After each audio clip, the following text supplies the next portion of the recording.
C'est un véritable ouf de soulagement pour les habitants d'une partie de la cité Jekamine Kolwezi après plusieurs descentes effectuées par Jean-Pierre Kalenga, actuel commissaire général du gouvernement en charge des affaires foncières, urbanisme et habitat.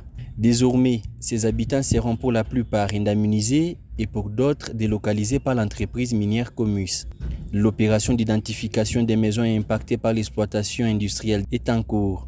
Sous les vigilants du patron des affaires foncières, urbanisme et habitat au Lualaba, une commission composée des services techniques du gouvernement, entre autres les cadastres, titres immobiliers et Agripel, les représentants de l'Assemblée provinciale et ceux de l'entreprise Comis, mêlés aux activistes des droits de l'homme, est à pied d'œuvre. Ce qui réjouit Lambert Menda, coordonnateur provincial de la nouvelle société civile congolaise.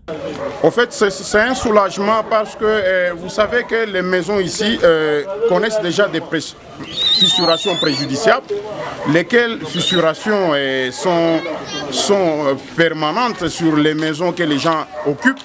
C'est vraiment un danger pour la personne humaine parce que la personne humaine est sacrée selon la Constitution, raison pour laquelle, comme Comus a initié cela pour que nous puissions un peu faire rapidement afin que cette population soit écartée de ce danger, parce que avec les maisons fissurées, si les gens y habitaient, vous voyez que c'est des dangers permanents. La nouvelle société civile congolaise, qui appelle d'autres entreprises minières implantées au Lualaba d'emboîter les pas de l'entreprise minière Comus, félicite cette dernière de s'être conformée au code de règlement minier en vigueur en RDC. Il y a un article clé dans le code minier qui dit que, c'est l'article 281 qui dit qu'en cas de déplacement des populations, l'opérateur minier, ici c'est Comus, l'opérateur minier est tenu préalablement de procéder à l'indemnisation, à la compensation et à la réinstallation des populations concernées.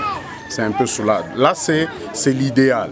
Mais maintenant, du moment que les populations qui sont concernées veulent l'argent, c'est ce qui est le cas d'ailleurs pour plusieurs, parce que les exceptions ne manquent pas, raison pour laquelle on procède au dimensionnement des maisons. Ça, c'est les services techniques qui font ce travail là-bas. Pendant l'opération d'identification des maisons, la commission a reçu une visite surprise du député provincial Jean-Marie Kasseya, qui voulait se rendre compte de l'évolution du processus.